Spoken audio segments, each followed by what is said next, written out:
Assalamualaikum warahmatullahi wabarakatuh. Kali ini kita akan membahas tentang balance bike atau push bike. Balance bike atau push bike itu sendiri memang sesuai dengan namanya.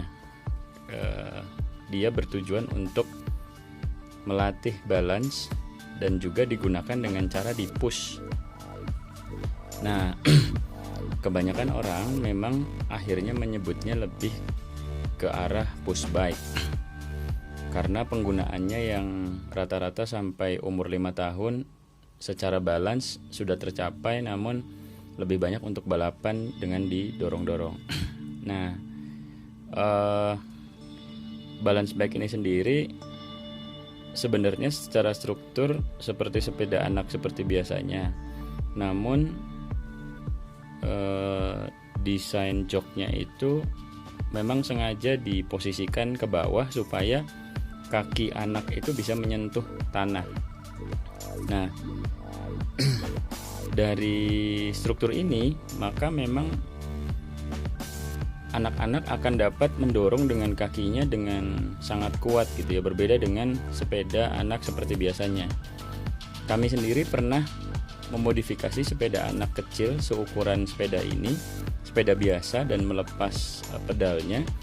Itu tidak akan mungkin bisa serendah ini posisi joknya, kecuali kita harus memotong seat tube-nya. Nah, kita kemarin memotong seat tube-nya, lalu menurunkan klem seat post-nya di tukang las, dan juga menurunkan stay tube-nya hingga ke bawah. Nah, itu baru berhasil, baru bisa. Namun direkomendasikan lebih baik beli langsung dengan posisi seperti ini, karena push bike itu sebetulnya ringan banget gitu, berbeda dengan sepeda anak yang lainnya. Kalau sepeda anak yang biasa lalu dipotong-potong itu beratnya cukup lebih berat dibanding dengan push bike, karena push bike didesain dengan misalkan bahannya besi gitu ya, itu besi yang ringan, yang tipis-tipis seperti itu. Nah, sekarang kita mulai review terlebih dahulu. Kira-kira sepeda ini cocok untuk anak dari umur berapa sampai umur berapa gitu ya. Pertama, seharusnya ini diawali bisa dari umur 2 tahun maksimal hingga umur 5 tahun. Kenapa dari 2 tahun? Karena dari 2 tahun harusnya anak-anak sudah dipastikan bisa jalan dan juga sudah seimbang, jadi tidak kagok gitu ya, takut jatuh atau kepleset seperti itu. Dan kenapa 5 tahun? Karena ukuran sepedanya itu tidak akan pernah lebih besar dari ini. Misalkan mau ditinggikan pun juga ya setinggi-tingginya sampai setinggi si handlebarnya gitu kan. Jadi nggak akan mungkin lebih tinggi dari itu gitu. Dan anak 5 tahun ya sudah setinggi itu. Kalau udah lebih dari itu ya disarankan langsung pindah ke sepeda biasa gitu. Oke, kemudian sekarang masuk ke review teknis. Review teknis pertama seperti biasa ke frame terlebih dahulu. Frame-nya ini macam-macam modelnya, tapi yang paling umum seperti ini. Ada yang modelnya seperti sepeda BMX gitu ya, ada top tube-nya. Tidak hanya seperti tube yang saat ini, tapi ada top tube-nya. Kalau rata-rata memang modelnya nggak ada top tube-nya, langsung seperti ini gitu kan. Tapi ada juga yang ada top tube-nya, dan itu kelihatannya lebih kuat. Kemudian di sini tidak hanya ada model yang tidak hanya chain tube seperti ini gitu, ada yang ada stay tube-nya, ada juga, dan itu memang kayaknya concernnya untuk lebih kuat. Tapi sebenarnya untuk anak umur 2-5 tahun yang dengan mempertimbangkan bobotnya, harusnya dengan struktur seperti ini masih kuat gitu, seperti itu. Nah, bahannya mostly sebetulnya dari steel semua ya, baik yang dari yang paling mahal sampai yang paling murah. Mungkin ada yang aluminium, saya belum pernah tahu. Nah, ini secara spesifikasi rangka seperti itu. Dan yang paling signifikan mencolok adalah ini ya, apa namanya, bagian yang mengunci rodanya ini mulai dari fork sama chain tube-nya ini modelnya itu seperti frame yang digepengkan aja gitu, supaya tidak berat sih, supaya tidak dilas-las ke apa namanya, besi yang biasanya kalau di sepeda biasa itu dilas, supaya ringan kayaknya. Nah kemudian di sini juga sistem bearingnya, kalau yang masih standar itu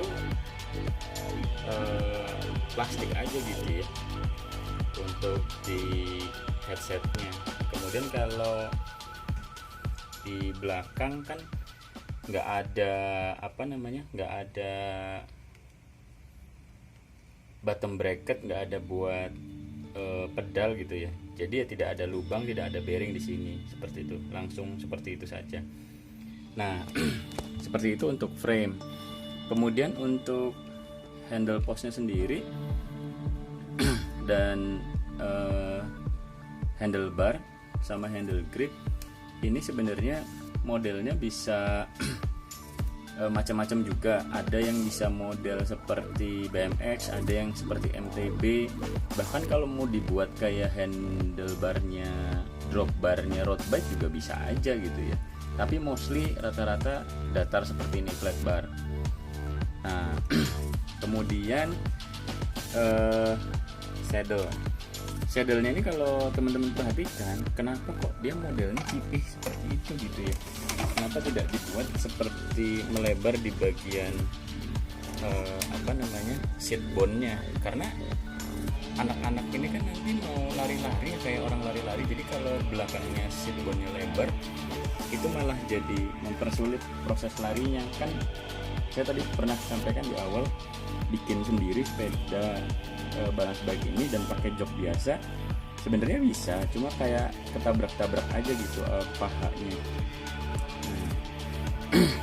Yang satu-satunya komponen aluminium di sini adalah ini, clamp untuk seat post. Nah lanjut ke belakang di chain tube, atau saya nyebutnya stay tube kali ya karena nggak ada chainnya.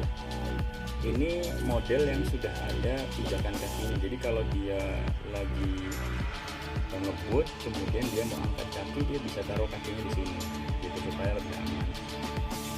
Dan kebanyakan sih modelnya nggak ada. Terus para orang tua biasanya kasihin karet atau apa gitu supaya bisa kuat kakinya duduk di situ. Nah kemudian ke wheel set, di bannya ini sebenarnya modelnya banyak, tapi kalau beli standar itu bannya itu ban karet ya, ban bukan karet sih, kayak semacam gabus atau busa itu yang padat semuanya, jadi nggak ada ban dalamnya, nggak pakai angin. Dan peleknya juga plastik supaya ringan kayaknya. Tapi sebenarnya rata-rata yang punya pushback yang sudah advance itu bahkan pakai peleknya alloy. Terus di sini udah pakai bearing-bearing yang bagus, terus bannya ban angin gitu ya. Sampai pilihan-pilihan seperti ini dipikirkan. Terus ya itu pilihan lah ya. Kalau mau upgrade juga bisa sepeda kayak gini, karena memang kelihatannya tuh yang main balance bike ini adalah anak-anak yang para orang tuanya tuh bersepeda, dan sehingga ingin mengajak anak-anaknya main, memulainya dari sini gitu. Nah kenapa sih kok harus main balance bike gitu, yang nggak sepeda biasa aja pakai roda 4 yang ada kanan kirinya terus digoes gitu biar cepat bisa goesnya. Nah sebenarnya ini kayaknya saya sendiri belum pernah tahu lebih detail, cuma pernah diceritakan itu memang untuk melatih keseimbangan itu paling baik menggunakan balance bike ini gitu. Kalian pernah perhatikan nggak, dulu kalian belum bisa goes, belum bisa naik sepeda, biasanya kan kalian dorong-dorong sepedanya tuh ya, apalagi anak kecil gitu, terus kalian nanti angkat kakinya gitu. Jadi sebenarnya secara natural kita itu pengen menciptakan keseimbangan dulu baru mau goes kan. Nah kalau anak yang belajar goes dulu itu kebanyakan ngelepas roda kanan kirinya itu bakal lama banget gitu. Jadi ini sebenarnya lebih ke mentransfer kenaturalisasian orang tersebut gitu untuk bisa menciptakan keseimbangan. Nah, jadi kurang lebih seperti itu sih. Disarankan sih sebenarnya menggunakan ini dulu. Nah, ada beberapa vlogger kayak Mas Doni Adika dari Jogja, itu kan memang anaknya juga main ini ya.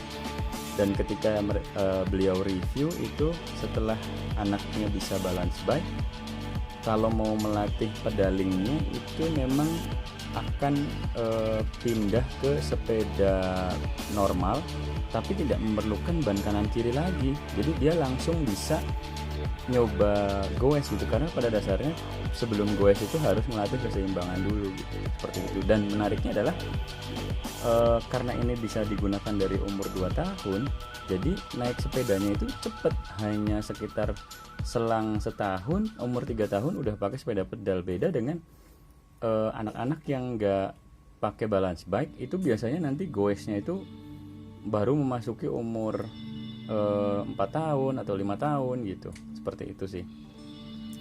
Nah sekarang masuk ke brand sepeda ini tuh macam-macam. Saya sendiri nggak begitu persis tahu awal mulanya itu brandnya apa gitu ya, yang memulai itu siapa. Tapi yang saya tahu yang paling sering saya lihat adalah pertama itu Strider, kalau nggak salah Strider atau Strider gitu ya.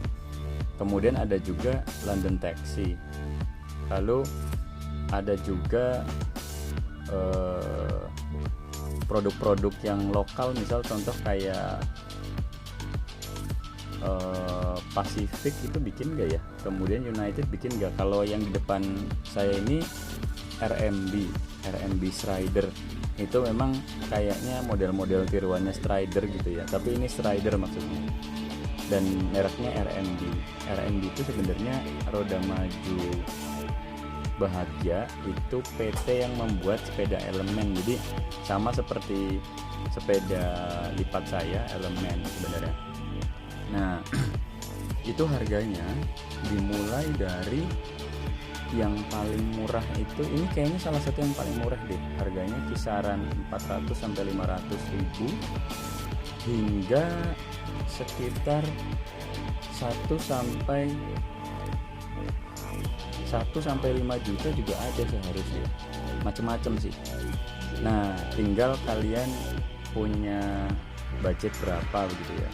Waktu saya mau beli sama istri, awalnya ragu mau beli karena sudah tahu, lihat-lihat di mall itu ada yang harganya udah 2 juta, 3 juta gitu ya, mulai dari London Taxi, Strider gitu. Terus saya, buat apa yang, mending sepeda saya sendiri gitu.